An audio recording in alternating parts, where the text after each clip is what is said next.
சஞ்சனா, ஏன் ஆப்டி? எதுவும் பிரச்சனையா? கொஞ்சம் தலையடியாக இருந்துச்சு, அதான் போகிறேன். உங்கள்கிட்ட சொல்லலாம்னு தான் பார்த்து, பட் நீ பிஸியாக இருந்த. அப்போ நான் வேணா ட்ராப் பண்ணவா? இல்லை, நான் பஸ்லேயே போய்க்கிறேன். சொதப்பிட்டோமே. சஞ்சு, சொல்ல வந்த கேட்காமலே போகிற. சொல்லு. எனக்கு தெரியும் உனக்கு ப்ரமோஷன். சே, உனக்கே தெரியும் எனக்கு ப்ரமோஷன் கிடச்சிருக்குன்னு. வயசாயிட்டே போகுது, கல்யாண வயசு வேற வேற. ஓகே, சிம்பிளாக சொல்கிறேன். நான் உன்னை விரும்புகிறேன், கல்யாணம் பண்ணணும்னு நினைக்கிறேன். உனக்கு ஓகேவா? யோசிச்சு சொல்லு, நான் வெயிட் பண்ணுறேன். இல்லை, இது சரி வராது பிரவீன். ஏன்? எனக்கு ஒன்று பிடிக்கல. அதான் ஏன்? பொய் சொல்லாத. எனக்கு நல்லா தெரியும் உனக்கு எனக்கு பிடிச்சிருக்குன்னு. ஃப்ரெண்ட்ஸ் நேற்று நடந்ததெல்லாம் சொல்லிட்டாங்க. யார் சொன்னா? எனக்கு தெரியும். வேணாம் பிரவீன், இது சரி வராது. சஞ்சனா, இப்ப எதுக்கு நீ இப்படி இக்னோர் பண்ற? உனக்கு ஒரு முறை சொன்னா புரியாதா? போ.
நீ ஒன்றும் யோசிக்காத சஞ்சு. சஞ்சு ஒரு கால்.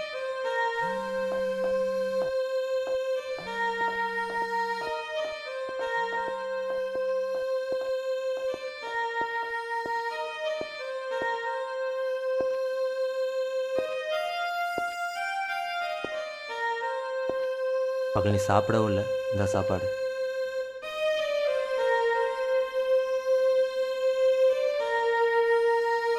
ஓகேவா? ஒரு உனக்கு இப்போ ஃபிக்ஸ் பிரச்சனை இருக்குன்னு எனக்கு தெரியாது. தெரிஞ்சிருந்தா வந்திருக்க மாட்டேல. இப்ப புரியுதா? இல்லை, நான் அப்படி சொல்ல வரல. முதல்ல இப்படி என்ன சிம்பத்தியா பார்க்காத. போ, எந்த பிரச்சனையும் இல்லாத பொண்ணா உங்க வீட்டில் பார்க்க சொல்லு. நான் தான் சொல்கிறேன்ல, நீ தானே. அப்புறம் என்ன? டாக்டர்ஸ் தான் சொல்கிறாங்களே ட்ரீட் பண்ணலான்னு. பேர் சும்மா குழப்பிக்கிற. they can treat Praveen but they can't cure. இது என் விதி. என் லைஃப் ஃபுல்லாக என் கூட தான் இருக்க போகுது. இதில் நீயா வந்து விட வேணாம். என்னன்னாலும் ஓகே தான், பார்த்துக்கலாம். இப்போ இப்படி தாண்டா சொல்லுவீங்க, பட் கொஞ்ச நாள் போனதும் விட்டுட்டு போயிடுவீங்க. இப்படி தான் என் ஷர்மிளா ஆண்டியும் லவ் மேரேஜ் இதே ப்ராப்ளம். விஷயம் தெரிஞ்ச 6 மாசத்துல அவர் விட்டுட்டு போயிட்டாரு, வேறு ரீசன் சொல்லிட்டு. இப்படி எக்ஸாம்பிள் சொல்லிட்டே போகலாம் பிரவீன். நான் தனியாகவே இருந்துக்கிறேன். தனியானா தனியாகவே வா. முடியாதா? முடியும். இவ்வளோ நாளும் எனக்கு ஃபேமிலியை தவிர வேறு யார் இருந்தா? ஒழுங்கான ஃப்ரெண்ட்ஸ் கூட இல்லை. இவ்வளோ நாளும் நீயாவது இருந்த, இனி நீயும் இல்லை. போ பிரவீன், போய் உன் லைஃப்பை பாரு. இதான் உன் பிரச்சனை. அடுத்தவங்களுக்கு சேர்த்து நீ ஏன் முடிவு எடுக்கிற? பிரவீன், இது மனுஷங்க வாழ்ற உலகம். அவனவனுக்காக அவனவன் வாழ்றதுதான் உண்மை. அடுத்தவனுக்காக வாழ்றதெல்லாம் பொய். பொய் கொஞ்ச நாளையே தெரிஞ்சிடும். அதுக்கு பிறகு அந்த வாழ்க்கையே நரகந்தான். அஞ்சனா, நான் அப்படி இல்லை, உண்மையாதான். திரும்ப திரும்ப சொல்லிட்டு இருக்காத பிரவீன். எனக்கு கொஞ்சம் பேச விடுறியா? எனக்கு சிச்சுவேஷன் புரியுது, ஆனால் என் ஃபீலிங்ஸை கொஞ்சம் புரிஞ்சுக்கவே.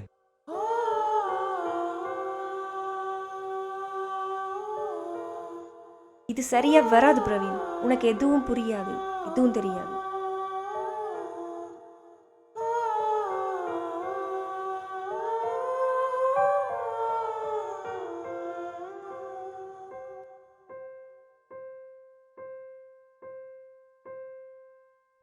ஒரு பூவின்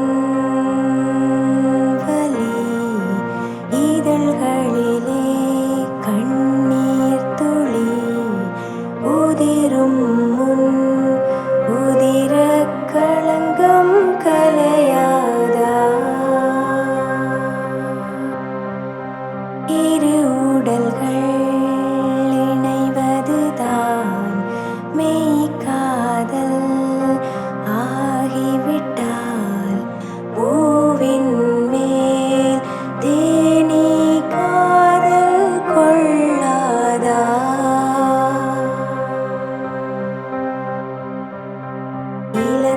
இளத்திறனிழந்த நரம்பிழையாய் முனை வழிந்து போகின்றேன். என்னாதிக்கமகன்ற அறிவகத்தை சிரசில் சுமந்து செல்கின்றேன்.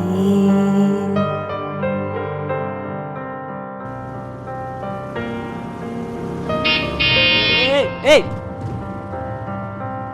இல்ல சொல்ல வந்தியா? கப்பம் போட்டுறடா. அது சேருதுங்க.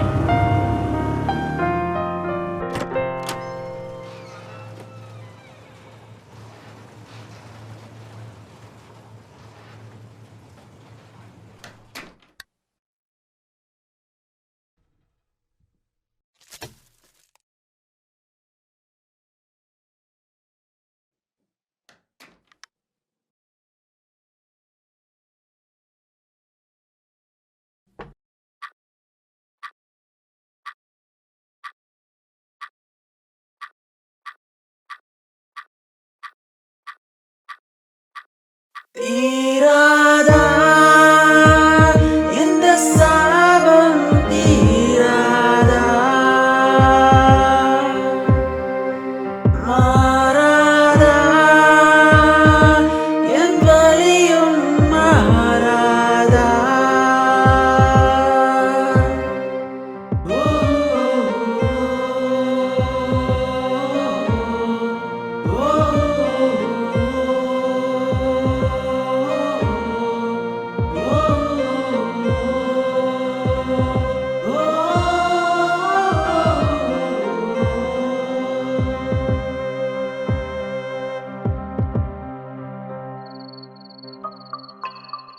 உனக்கு எதுவும் புரியாது, எதுவும் புரியாது, எதுவும் புரியாது, எதுவும் தெரியாது, எதுவும் தெரியாது, எதுவும் தெரியாது, எதுவும் தெரியாது, எதுவும் தெரியாது.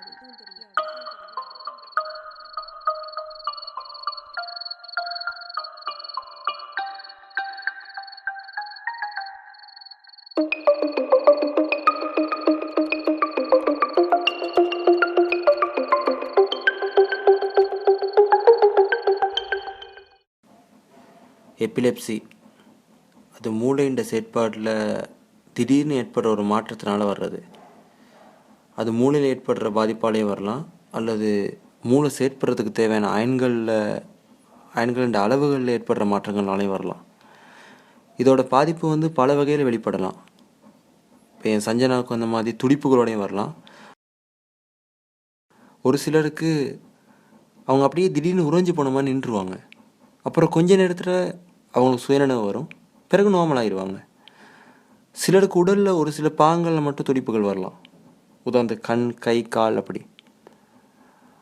ஃபிட்ஸ் அடிக்கடி வர்றவங்களுக்கு அது வர்றதுக்கான அறிகுறிகள் முன்னாடியே தெரியும். அதை ஓரான்னு சொல்லுவாங்க. இந்த ஃபிட்ஸ் சிலருக்கு பிறப்புலேருந்து வரலாம். அப்படின்னா ஜீனில் ஏற்படுற மாற்றங்கள் அல்லது நியூரோனில் ஏற்படுற விருத்திகள் ஏற்படுற தவறுகள்னாலேயும் வரலாம். இன்னும் சிலருக்கு பிறப்புக்கு அப்புறம் கூட வரலாம். உதாரணத்துக்கு ஆல்கஹால் எடுக்கிறது, கொக்கைன் யூஸ் பண்ணுறது. பட் எல்லாத்தோட முக்கியம் ட்ரீட்மெண்ட், கண்டினியூஸ் ட்ரீட்மெண்ட். கண்டினியூஸாக ட்ரீட்மெண்ட் பண்ண பெரும்பாலான ஆட்கள் பூரணமாக குணமாக இருக்காங்க. இப்படி ஃபிட்ஸை பற்றி நிறைய தேடிக்கிட்டே போகலாம். பட் இதெல்லாம் அவளுக்கு தெரிஞ்சிருக்கும். இவ்வளோ குறை சொல்கிறா, இதை கூட தெரியாமல் இருக்க போகிறா. இருந்தாலும் அவருக்கு இதனால் கூட உடஞ்சி போயிருக்கா. அவளுக்கு தன்னம்பிக்கை இல்லாமல் இருக்குது. அது எப்படியாவது அவளுக்குள்ளே கொண்டு வரணும். அதுக்கு தான் நான் என்ன செய்ய போகிறேன்னு தெரியலை. இதில் அவள் எனக்கு வேணுங்கிற ஒரு சுயநலம் இருந்தாலும் இந்த தேடல் அவளுக்காகத்தான்.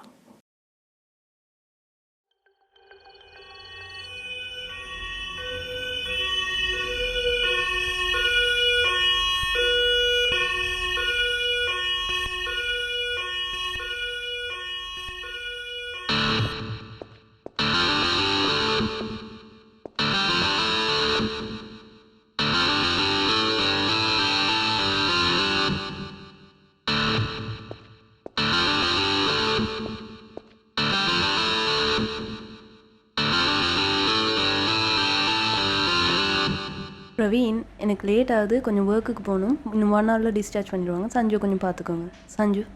ஓகே, நான் பார்த்துக்கிறேன். சாப்பிட்டியா?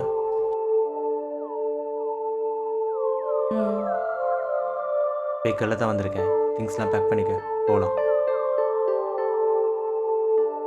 தேங்க்ஸ். நைட்டில் வீட்டில் யோசிச்சு பார்த்தேன். உனக்கு விருப்பம்னா சொல்லு, உன் வீட்டில் நான் பேசுகிறேன். உனக்கு எவ்வளோ சொன்னாலும் புரியாது. புரியாதா? ஏன் புரியாது? எல்லாம் புரியும். உனக்கு என்ன பிரச்சனை? உன் சக்கில ஆண்டியை அவங்க ஹஸ்பண்ட் விட்டு ஓடி போயிட்டாரு. உனக்கு மைண்ட் செட் வந்து வெளியே வா, வந்து இந்த உலகத்தை பாரு. உனக்கும் உன் சக்கில ஆண்டிக்கு மட்டும் இந்த பிரச்சனை இல்லை. உலகத்தில் 5 கோடி பேருக்கு இந்த பிரச்சனை இருக்குது. ஆனால் எல்லாம் நார்மலாக தான் இருக்காங்க. அலையும் சில பேர் சாதிச்சிட்டும் போயிருக்காங்க. அலட்சணத்துக்கு தெரியுமா? அதுக்கு என்ன இப்போ? அவருக்கு எபிலிப்ஸ் இருந்துச்சு, ஆனால் அவர் ரூமை முடித்து உள்ளே போய் உட்காரல. மனசு உலகத்தையே ஆண்டு போயிட்டாரு. தியோடர் ரசல் தெரியுமா? அவர் யூஎஸ் பிரசிடென்ட். அவர் சமாதானத்துக்கு நோபல் பரிசுலாம் வாங்கியிருக்காரு. அதோட முக்கியமான விஷயம் 2 பொண்டாட்டி 6 பிள்ளைங்க. அவரும் நார்மலாக தான் இருந்துட்டு போயிருக்காரு. அந்த மனுஷன் என்னன்னா 2 கல்யாணம் பண்ணிட்டு சந்தோஷமா இருக்காரு. நீ ஒரு கல்யாணம் பண்ணுறதுக்கு யோசிக்கிற. வேற யாரையே கேட்கணும். ஜோண்டி ரோட்ஸ் தெரியாது. ஓ, தெரிஞ்சுக்க. அவர் சவுத் ஆஃப்ரிக்கன் கிரிக்கெட் பிளேயர். அவருக்கு சின்னலே எபிலெப்சி இருந்துச்சு. அவர் எபிலெப்சிக்கான ஃபவுண்டேஷன்லாம் நடத்திட்டு வராரு. அவர் சக்ஸஸாக தான் இருக்காரு. அப்புறம் எமிலி சிங்கர் தானே? உனக்கு பெரிய சிங்கர் ஆகணும் ஆசை தானே? அவளும் சிங்கர் தான். அவளுக்கு எபிலெப்சி இருந்துச்சு. அதுக்காக அவள் பேஷனை விட்டு வெளியே போகல.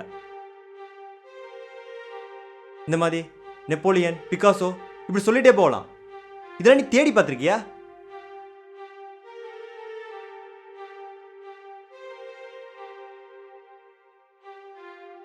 ஃபிட்ஸ், எபிலெப்சி இதெல்லாம் பெரிய விஷயமே இல்லை. இதை பற்றி தெரிஞ்சுக்காமல் இருக்கத்தான் தப்பு.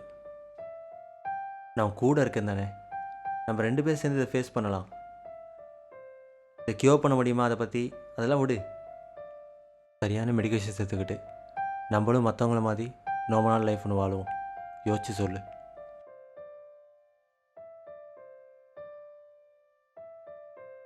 உனக்கு ஓகே தானே? But one thing. இப்போ என்ன? என் ஆண்டி பேர் ஷக்கிலா இல்லை, ஷர்மிளா.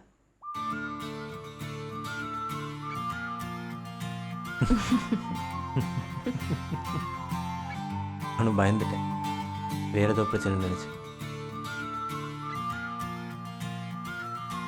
உங்க அப்பா வந்து வீட்டில் பேசுவாரா இல்லை? அண்ணா அது உங்களோட ரோஸ் தானே? உங்கள் பேர் என்ன? அமுதா. அந்த பூ அந்த அக்காடு.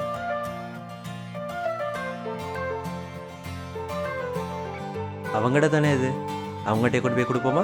ஓகே.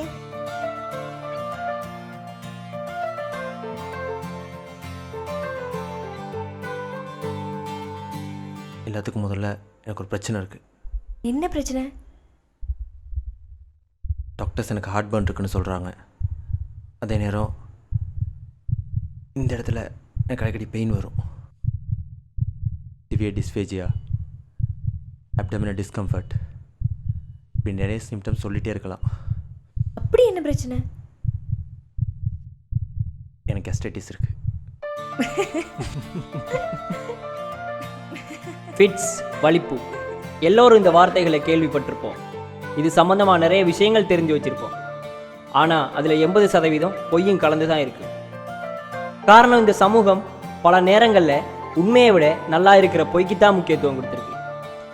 இதில் கவலைக்குரிய விஷயம் என்னென்னா, எத்தனையோ புது விஷயங்களை காட்டி தந்த சினிமாக்கள் கூட இந்த விஷயத்தில் கொஞ்சம் முதலுதவியாக இரும்பு கம்பியை கொடுக்கறது, இவங்களை ஒரு மனநோயாளி போல நடத்துறது, இது இவங்க செஞ்ச பாவங்களுக்கு வழங்கப்பட்ட தண்டனை என்று சொல்கிறது, இப்படி வலிப்பு சம்பந்தமான மூட நம்பிக்கைகளை அடுக்கிக்கிட்டே போகலாம். சரி, இதுக்கு என்னதான் தீர்வு? தேடல். தேடுவோம், தெரிஞ்சுக்குவோம், அடுத்த சந்ததிக்கு சரியானதை மட்டும் சொல்லிக் கொடுப்போம். அந்த சதவீதங்களில் மாற்றங்களை கொண்டு வருவோம். இந்த தகவலை இரு நண்பர்களுக்கு இடையில் மலர்ந்த காதல்ங்கிற களத்தில் இருந்து சொல்ல முயன்ற முயற்சி தான் இந்த குறும்படம். தேங்க்யூ. சஞ்சனா நானும் நண்பனா, நீதானே என் கனா, எந்தன் காதல் ஏற்றுக்கொள்வாயா? சஞ்சனா நானும் நண்பனா, நீதானே என் கனா, எந்தன் காதல் ஏற்றுக்கொள்வாயா? ஓ ஓ ஓ ஓ ஓ